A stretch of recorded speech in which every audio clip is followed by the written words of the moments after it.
All right, our next structure on this little survey of the skeletal system is the thoracic cage. Thoracic cage, we've talked a lot about this year, or at least a thoracic cavity. These pairs of ribs that are going to protect our internal organs. It's going to protect our heart and our lungs and part of our esophagus and trachea.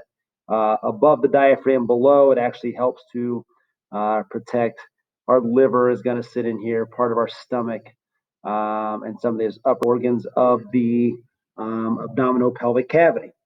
As you're looking at the thoracic cage here, first thing you should notice is obviously ribs. There are 12 pairs of ribs. Ribs 1 through 7, so I could just count them down, 1 through 7 are called true ribs. The reason they're called true ribs is that they have a direct connection between the end of the rib and the sternum. All right.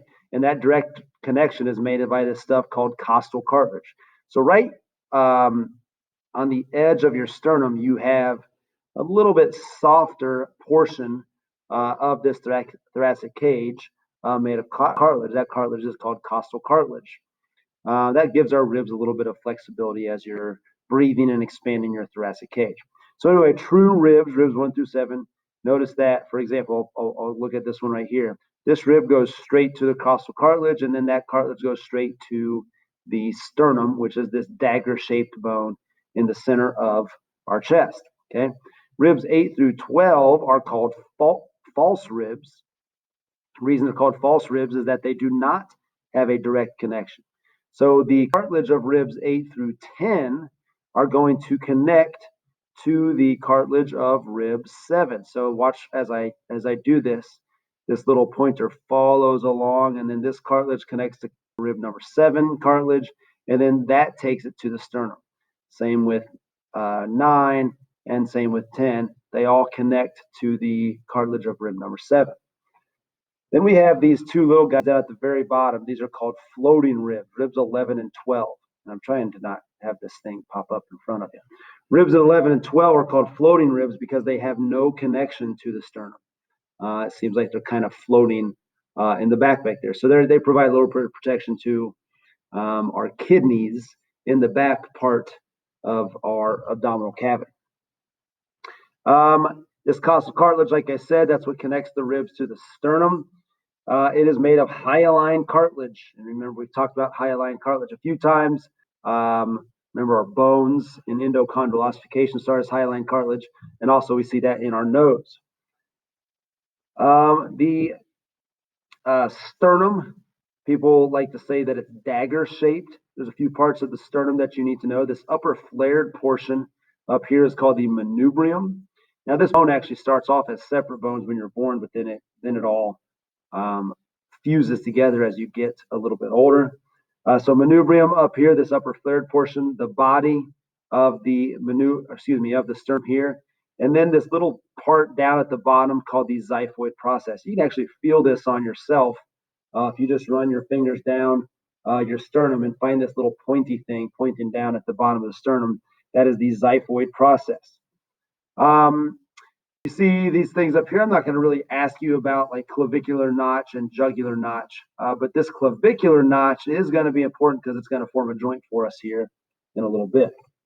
Now, as we're looking at what a rib looks like, okay, you guys have all seen ribs. I mean, you've eaten ribs, I guess, but probably have a good understanding of what a rib is going to look like. This kind of round, I guess we'll call it a half moon or half circle shape. There's parts of the rib that are extremely important for us to know. First of all, the head and the neck are on the back portion of the thoracic cage or of the rib because they're going to connect to the vertebrae. Now, as they make this connection to the vertebrae, they connected two spots. So in the previous video, I talked about the typical vertebrae. The head is going to connect or articulate with a facet on the body of the vertebrae. So you see that happening right there. And then there's this little bump on the rib called a tubercle. The tubercle is going to articulate with the transverse process of the vertebrae. Okay, so it makes two connections here, and these are held together by ligaments So that's forms a strong joint back there. The rest of this, that we have the shaft. Some people you'll see this called the body of the rib. You notice up here, depending on what picture you're looking in, they may call this the sternal end of the rib because we're going to connect this end of the rib to some costal cartilage and then take it and connect it to the sternum. So again, I have 12 pairs of ribs or 24 total ribs.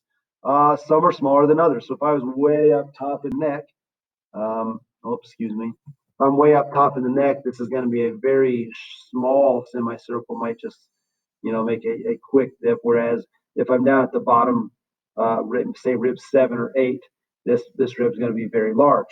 All right. So that's the thoracic cage. Really not a whole lot to write home about. Big things, remember, true versus false ribs and floating ribs. And make sure you know that or understand that connection between the costal cartilage and the ribs and how it's connected in the back between the vertebrae and the rib. But one thing to keep in mind as we move on to the next video, and I'm not going to do it here, but we have the pectoral girdle or shoulder girdle made of the clavicle and the scapula. The reason I want to talk about this real quick is that the clavicle is going to come here and it's going to articulate with the manubrium of the sternum, that upper flared portion. So remember, just a minute ago, I said we have a clavicular notch here. This forms my sternoclavicular joint. Okay, so this clavicle or collarbone comes in and connects right here at my manubrium. Now, if you were to take your arm, and I suggest you do it while we're doing this, you take your arm and you take it in a big circle and you try to put your fingers or your hand right on that joint, you can feel that movement. So even as you're moving your arm way out here, you can feel the movement because this is what's connecting our arm to the rest of our body. So that is the thoracic cage and a little bit about the pectoral girdle, and we'll get more into the pectoral girdle for the next video.